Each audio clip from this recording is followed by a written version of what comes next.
Welcome to Talking Heads on USA Global TV, starring the one and only wonderful Dr. JACALYN. It's a prestigious place where world-class influencers and experts meet, and where you'll find the most trusted advisors and coaches for all things in life and business.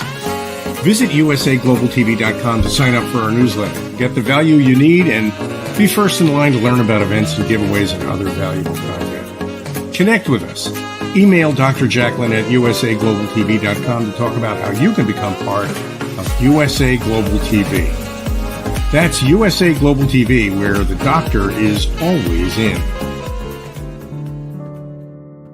Hello, everyone. Good morning, good afternoon, good evening. Thank you so much for joining us here at USA Global TV and Radio. I'm Dr. JACALYN KERBECK. I'm the founder, president, and chief listening officer here at our network. Today's show is the power of etiquette and manners, and it wouldn't be possible to do this show without Philip Sykes, the principal of the British School of Excellence. Let's welcome him to the show. Hello.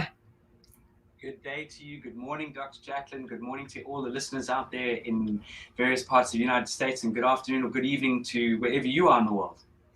Yes. And Philip, I have to say, when you mentioned the United States, you were just in the United States. How was your trip? It was superb. It really was. Wonderful weather, quite dramatic weather at times, lots of thunderstorms and heavy rain, but beautiful weather, very warm. And it was nice just to relax with a family. And I think I encourage everyone, no matter what you can afford in this world, just take some time out every now and then with your family. It's priceless, absolutely, as well as good etiquette and manners. Tell us a little bit about what you do at the British School of Excellence. Here we focus on giving people tools to take themselves forward, literally tools. Quintessential tools, not tips or tricks. You can find those on the internet, but we give you skills and tools to elevate your confidence, to put your best foot forward. And that starts with young children through to teenagers, through to adults. The oldest person that stepped through our doors is 78 years old and is running an incredible practice on the island of Cyprus, taking her past experience, having lived in different parts of Europe, lived in the USA, and is now settled in Cyprus, delivering coaching and training to young people over in Cyprus. So anybody out there who wants to elevate themselves to a completely different level, mindset-wise and nature-wise as well. What I mean by that is being natural in who you are, keeping it simple, but yes, being fastidious about how you connect and react with people, and how you can elevate yourself through the power of etiquette, manners, and emotional intelligence. And I'm just going to leave it right there. Thank you, Philip. I appreciate that. And, we spoke about this last week. The people whom have graduated from your program, and we've had them on this show, are outstanding, incredible people from all over the world taking your courses and then turning around and teaching what they've learned to others. Yeah, it's just phenomenal, because what they're doing, Dr. JACALYN, and for you listeners out there, is they're taking their past life experience and then incorporating the coaching, training and development that we have sort of worked on over the many years. This has been a lifelong journey of my own, along with the team that we're involved with, who really instill this incredible quality material for people to then take this approach and adapt it to their own way of and style of training and teaching and coaching other people. And it really is phenomenal. I think you and I understand the caliber and quality of people who've come through and walked through the doors of our organization. But for anybody of you out there, go back onto USA Global TV, not only on this particular program that Dr. JACALYN and I host, but we've had various past students come into other shows that Dr. JACALYN has invited them into, very kindly invited them into. We've had past students take on the Power of Listening course that Dr. JACALYN has offered and offers amazing training and coaching. And I urge all of you just to look at some of the testimonials that we have on our YouTube channel. It is phenomenal, because it comes from their hearts and it comes from their own voice. Thank you, Philip. And of course, as I just mentioned, etiquette manners never go out of style. They're priceless. People remember you for how they felt, how you made them feel. And I just love what you're doing. So today we have a special topic. Tell our audience all about what you're going to be sharing with us today. Well, firstly, Dr. JACALYN, the wonderful pastime, which I believe, tea has been around for a very long time. We believe 2700 BC, but even before then.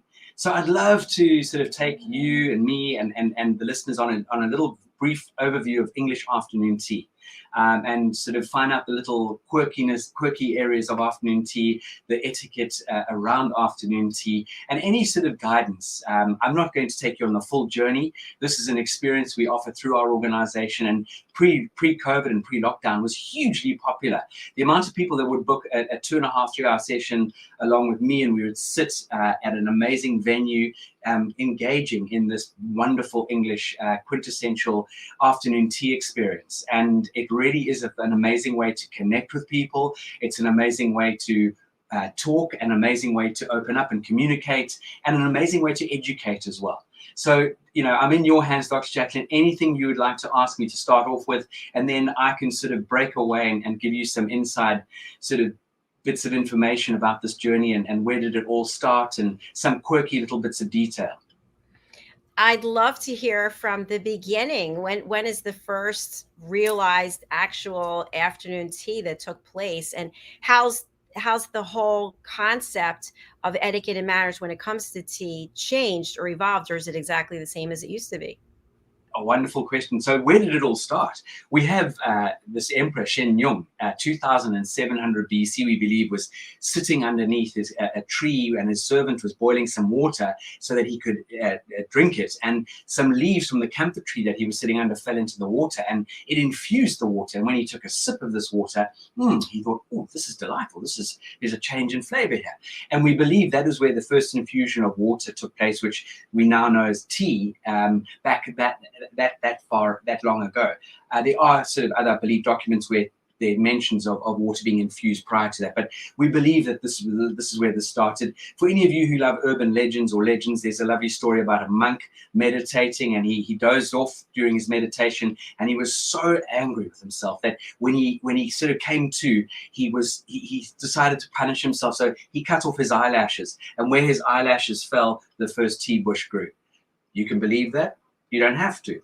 Moving fast forward into the 1800s, or actually 1600s, we believe that the Portuguese, well, we not believe, the Portuguese were a great seafaring nation, and they were huge explorers, and they went over in their ships to Asia, to the Middle East, to Asia, to the parts of India and China, where they brought herbs and spices and tea back into Europe. And there was a very well-known lady called Catherine of Braganza from Portugal, married to Charles II, and we believe she introduced tea to the royal courts here in the United Kingdom, and people really took to this. Now, tea was hugely expensive. It was overly expensive, firstly, and secondly, the tax on tea was 122%.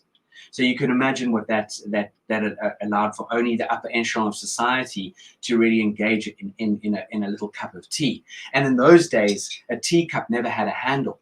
So it was smaller than what I'm holding now. And people used to hold a little beaker, and the little pinky used to go for balance, and they used to sip on these very small, almost slightly larger than a shot glass. And that is where the sort of beaker was introduced with a cup of tea. And you were very privileged if you were invited to someone for tea.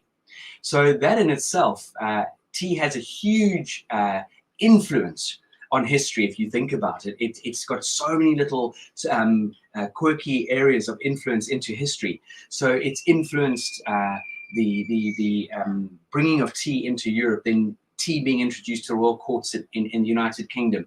Then this caused smuggling in the United Kingdom, tea smuggling, because tea was so expensive.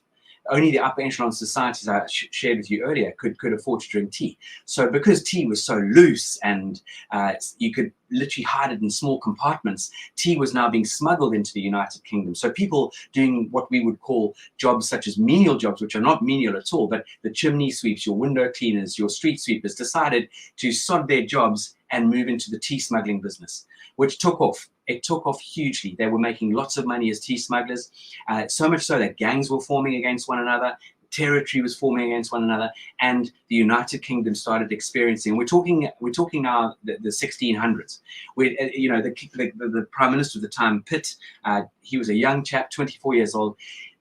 The taxes started diminishing in the United Kingdom. The exchequer started getting very concerned about, you know, money running out, and so they had called a meeting, and the prime minister of the time, he said, we're going to have to curb the tax on tea because it's 122%, and we're going to bring that down to 12%.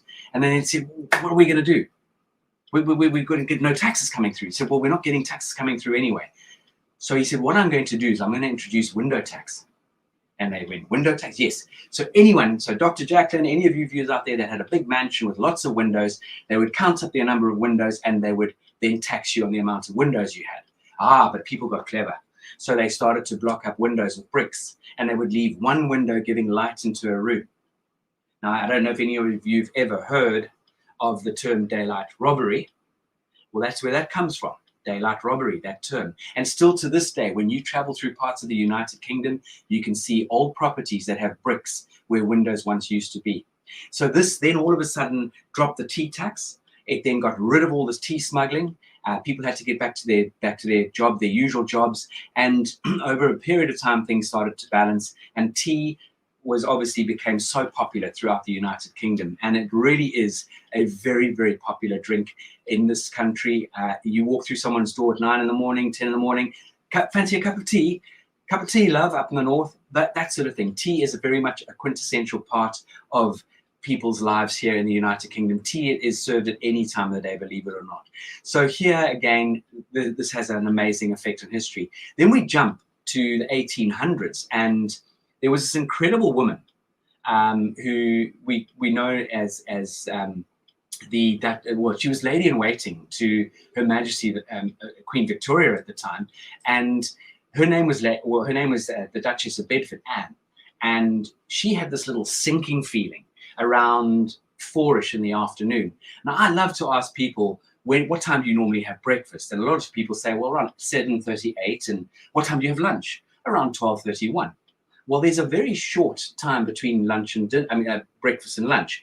But in those days, lunch was around 12:31, but dinner was only served around 8 o'clock at night.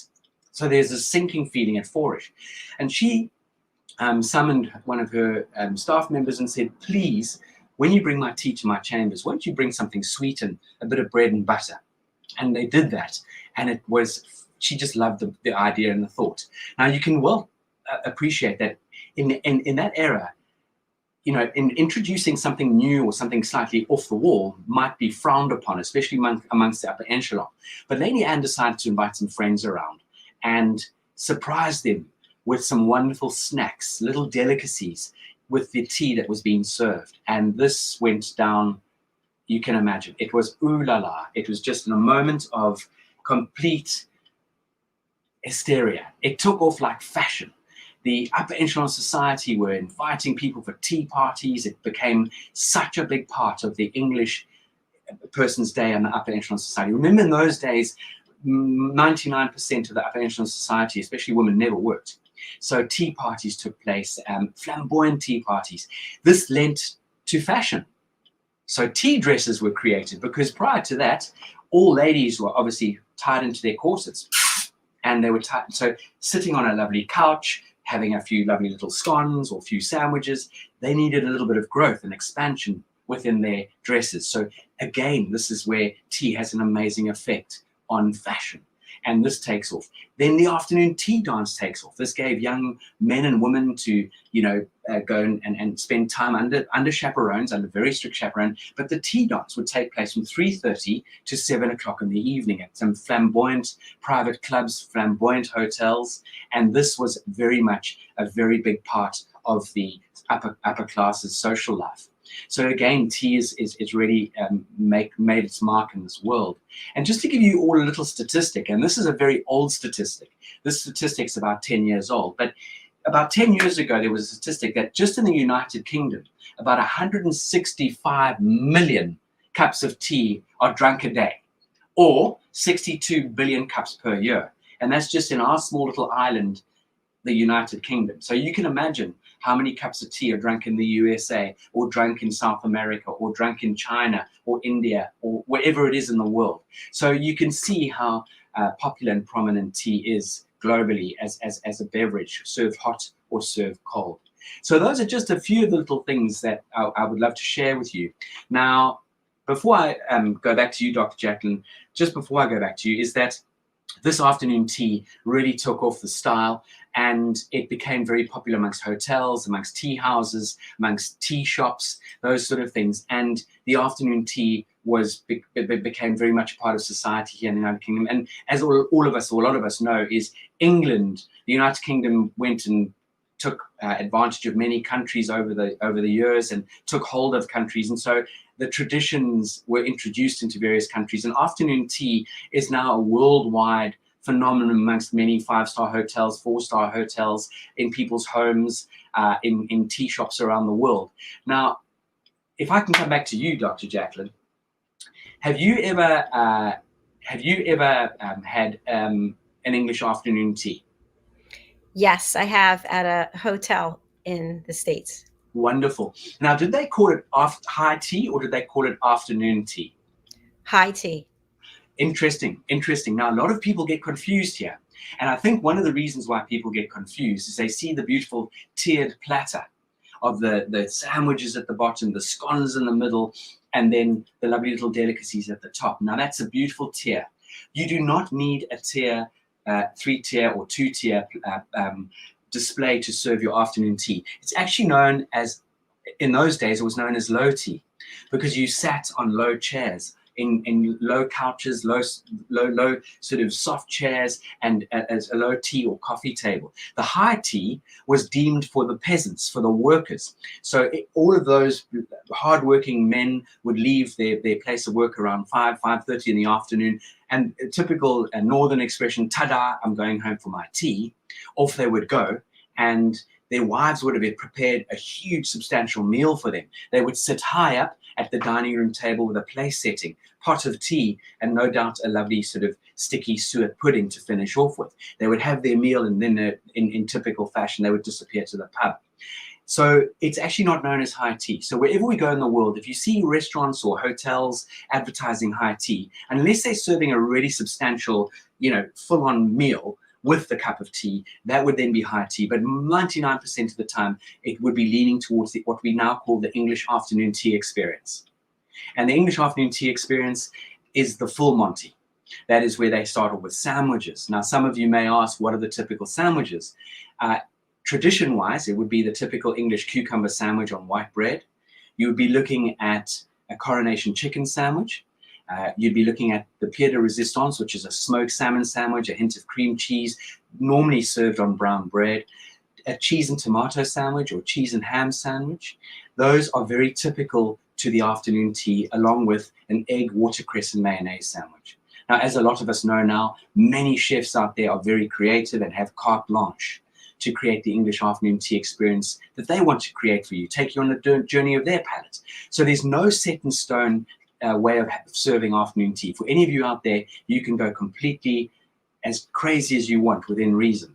Then you get what we call the humble scone, and it's not a scone, it's scone. Even though it's spelled S-C-O-N-E, it's scone, as in on, not scone, as in gnome. Okay, so this little humble scone, which I've got one here in front of me on my white plate, I would love to demonstrate a little way of handling the scone shortly. The scone would be served on the middle tier platter, and that would be a raisin scone along with a plain scone. You could even have a chocolate scone, and you can even have savory scones. It might be filled with cheese. You can have dried apricots in your scone, and then on the top tier platter, you've got the little delicacies such as little eclairs, little summer fruit tarts, little macarons. You can be quite creative when it comes to all the little bite-sized, gorgeous, sweet delicacies at the top of the tier. You then get what we call the English cream tea. Dr. JACALYN, are you familiar with what the English cream tea is? I think so, yes. All right. The English cream tea is very well respected and known from the southwest of England. Have you heard of Devon and Cornwall? Yes. All right.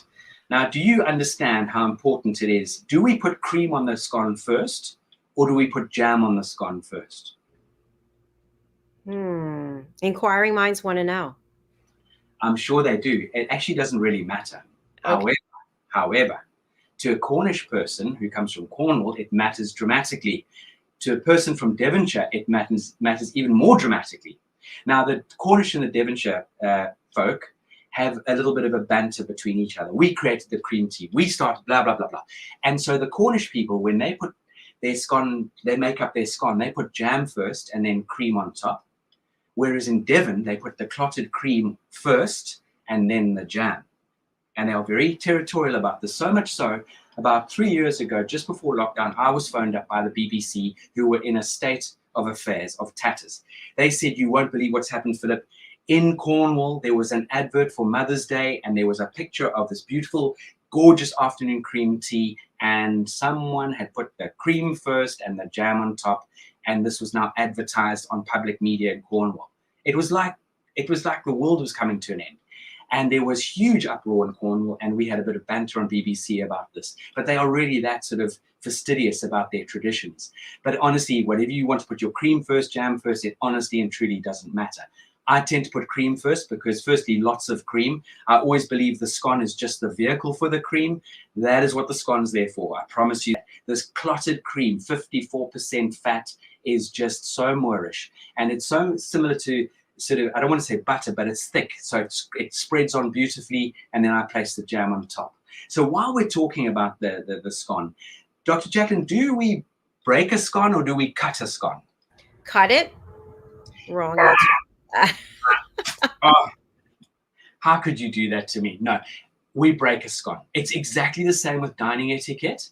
We very much break a scone. Okay, we always break a scone, and you can break a scone once and twice. So if you can see on this particular picture here, I might actually be able to just see if I've got my other camera available. And let me see if this camera, yes, here we go. So I'll show you the plate in front of me. So I've got my little cup of tea here. So we actually break a scone. We don't break it in half from the middle. We look for this little crack in the scone and we break it like that. And it will crumble. It will crumble. It doesn't matter. And if you make mess on your table, it doesn't matter. Obviously, we've got the napkin, which would be on my lap if I was sitting. And the napkin would stay on your lap exactly like in dining etiquette. Okay. Now, I've broken the scone and it's crumbled a little bit. That's okay. I've got a spoon here with my clotted cream. As I said, this is wonderful. It won't fall it won't fall off the spoon. That's how lovely and thick it is. So I place that onto the corner of my plate, and lots of it, as I said. And then I take my jam, and again, I don't like to mix the knife into the jam and cream. That's why, hence the two separate spoons. It doesn't look very attractive to be dipping your knife into the various different bowls. So over here right now, I would take a bit of my scone, and as I said, lots of cream, and then I would place some strawberry jam or apricot jam, whatever your preference is, and then I would place that into my mouth. So that is a nice bite-sized amount. You don't need to fill your mouth up that you feel like you've got a cement mixer going on. So understand, this is just a quintessential part of your afternoon tea. It is absolutely okay for the scone to crumble and for you to enjoy, really get your hands involved in the partaking in the afternoon tea experience. It is basic finger food. You very rarely need a knife and fork. So don't ever be concerned about that. The napkin remains on your lap during the course of your afternoon tea. It's there to dab your mouth. It's there to obviously, wipe off a few bits of stickiness on your hand. I love the Asian approach when it comes to afternoon tea. They serve a lovely warm towel with the afternoon tea where you can dab your hands in that. And I think it's something I've tried to introduce here into the United Kingdom. With many different places we've worked with, and some people have taken on board because this is quite a sticky affair as well. It comes to drinking our afternoon tea. We don't put our pinky up in the air like that when we're holding the teacup, and we pinch the handle, by the way. We pinch the handle. We don't tuck off our hands through it like we do with a tea mug. Even though this is a big teacup handle, I would still pinch the handle, and there's no pinkies out there.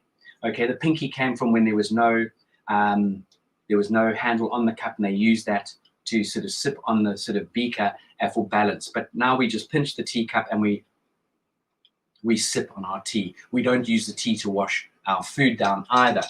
Now, Dr. JACALYN, when it comes to stirring our tea, do we stir our tea like going around and round like that? Do you think that is a right approach? What would you suggest? I'm going to say that's not the right approach. You're quite right. We Yay. stir our tea from 12 o'clock to 6 o'clock, just a few times, backwards and forwards.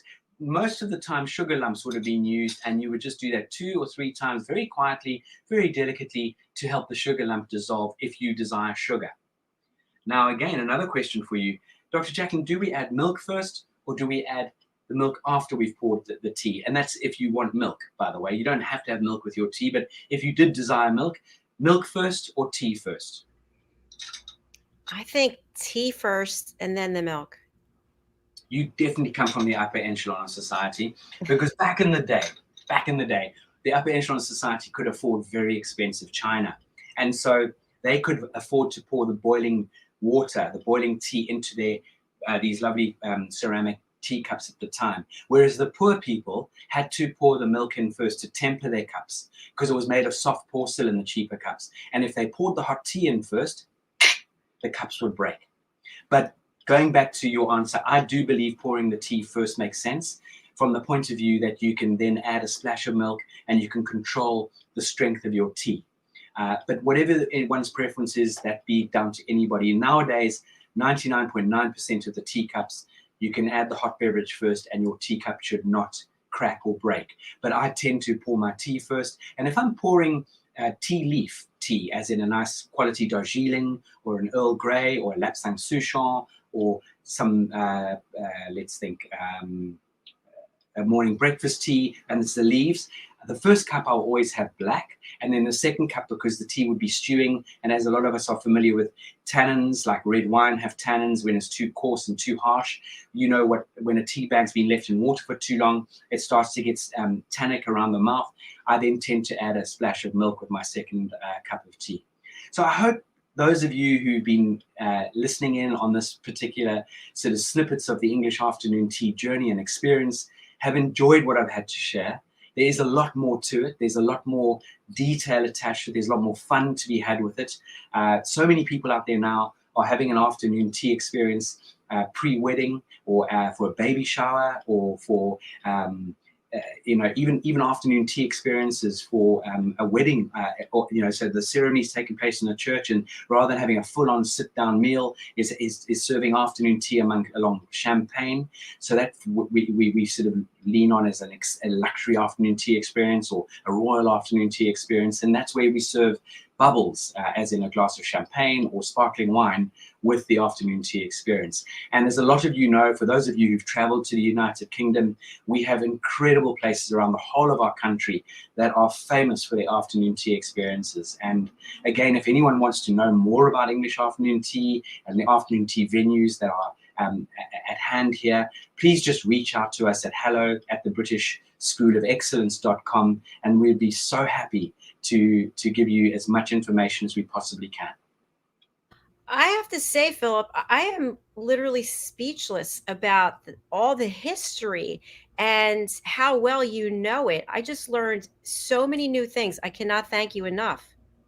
That's just the tip of the iceberg as well. I didn't want to sort of, we would be here for another hour and a bit if we went on the full journey together, and I would insist you go and get a cup of tea and make sure you had your sandwiches ready, because you'd start getting rather hungry. But yeah, it really is a great topic and subject. So much so that there are YouTubers out there now doing afternoon tea experiences around the world.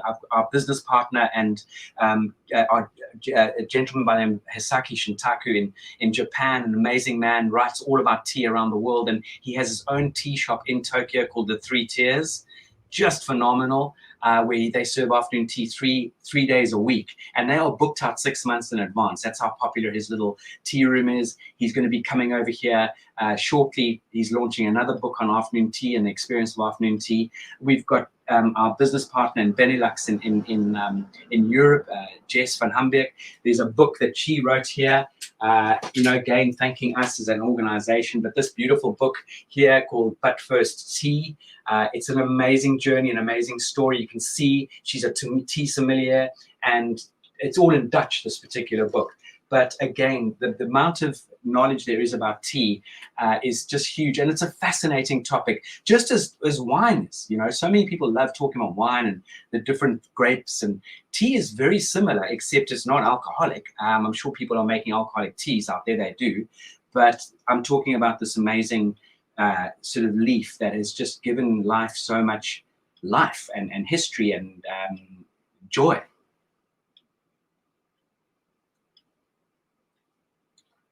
I do have a question for you. Sure. And I know we have a testimonial, which we're going to watch. I'm excited.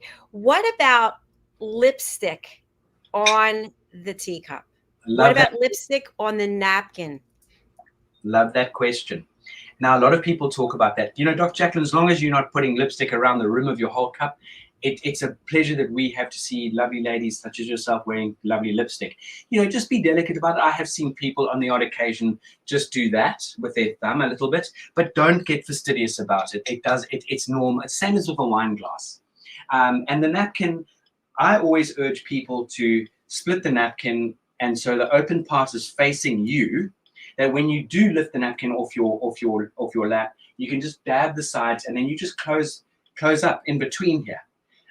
So much so, one of our past students about 2 years ago shared with us that she actually inserts a small bit of tissue paper into the napkin so she doesn't soil the person's napkin. I thought that's very thoughtful of you. But seriously, don't worry about it. That's why split the napkin, dab your mouth, and then close it up. So when you do nip off to the loo and you place your napkin on the table, by the way, we don't put napkins on the chair. We place them on the top left-hand side, of the table.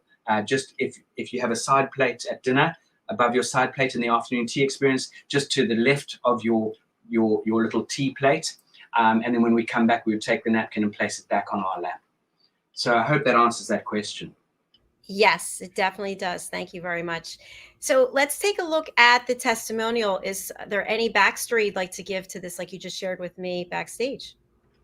Yes, absolutely. So again, and I'm not going to actually, I'm going to keep the powder dry, but just another incredible person that's just walked through the doors of our organization. And this is what is so diverse about the people we bring, well, not we, that find us, who understand the power of etiquette, manners, and they find that the British School of Excellence really does take every single thing very seriously with huge passion and gusto. And we really want to leave no stone unturned. And we make sure that the people that come through the door, we get to try and understand their wants, needs, and desires. And we get people who are very sort of focused on their corporate careers, right down to people who are wanting to launch their own organization and do amazing things in different fields and sectors of work. And so this next a testimonial which we recently received is from a very strong, well-educated woman who understands the importance and the power of etiquette and manners and what she can bring to the party. All right, fabulous. Thank you. Let's take a look.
Student, yeah, really incredible student just sent that to us off the back of the experience. Oh my gosh, my heart's racing. I just love all the beauty of how everything's laid out. The food looked incredible, by the way. I'm super hungry right now. Well, your journey in November is going to be very full of great exploits, and we have to put afternoon tea on the agenda. How does everyone stay so trim? You got to keep walking. We walk a lot in the UK. It's okay. Well, this has been a very special edition of this show. Thank you again. And please let people know how they can sign up for your courses. Certainly. Anyone out there listening who would love to engage, please contact us at hello@thebritishschoolofexcellence.com and feel free to join us for a call or a Zoom, telephone call. You can contact me on WhatsApp on +44 780 885 9914, and we would love to hear from you. All right. Thank you. I am just so pleased that you had this wonderful experience for us to share and taking us back into history. I just am really appreciative of you. Thank you, Philip. Absolute pleasure. So lovely to see you. Can't wait for next week. Lovely to see you too. Philip and I are going to sign off for now, and we will be back next week. In the meantime, remember the power of etiquette and manners. People will remember you. Bye for now.